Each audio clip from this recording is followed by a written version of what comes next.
I'm Julie Pace in Washington, where President Barack Obama just wrapped up his first State of the Union address, and I'm joined by my AP colleague, Phil Elliott. So we've been talking about this for a couple of days at the White House. This was the speech where Obama was supposed to come out and say, "Hey, America, when it comes to the economy, I get it."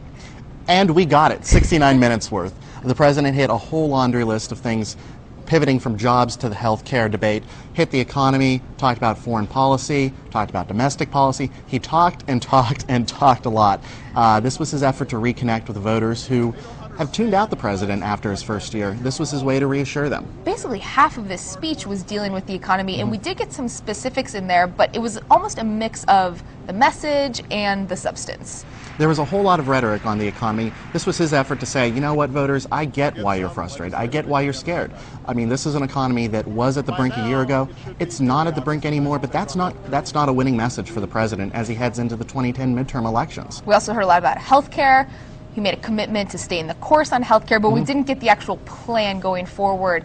I mean, the Obama administration has never laid out a plan. They've laid out broad goals, what they want to see accomplished in a bill. We still don't have a White House bill.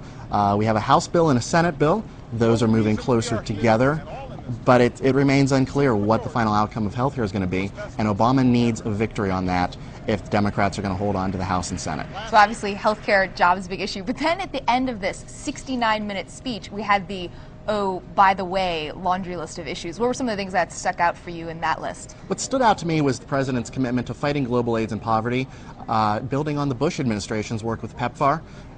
Also standing out was his commitment to work with Congress to repeal Don't Ask, Don't Tell, the Clinton-era policy that bans gays and lesbians from serving openly in the military.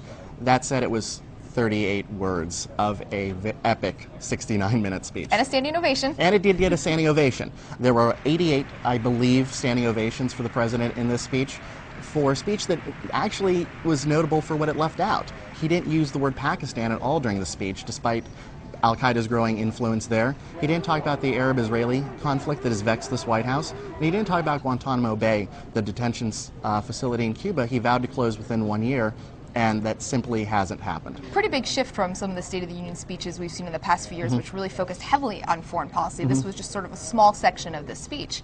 It really was, but voters want to talk about the economy and jobs. Millions of Americans are out of work, and people are going to vote on their pocketbooks and their kitchen tables in this fall elections. And we'll hear Obama talking about the economy tomorrow when he heads down to Florida. There are stops in Maryland and New Hampshire right after that. Phil Elliott, my colleague at the AP. I'm Julie Pace in Washington.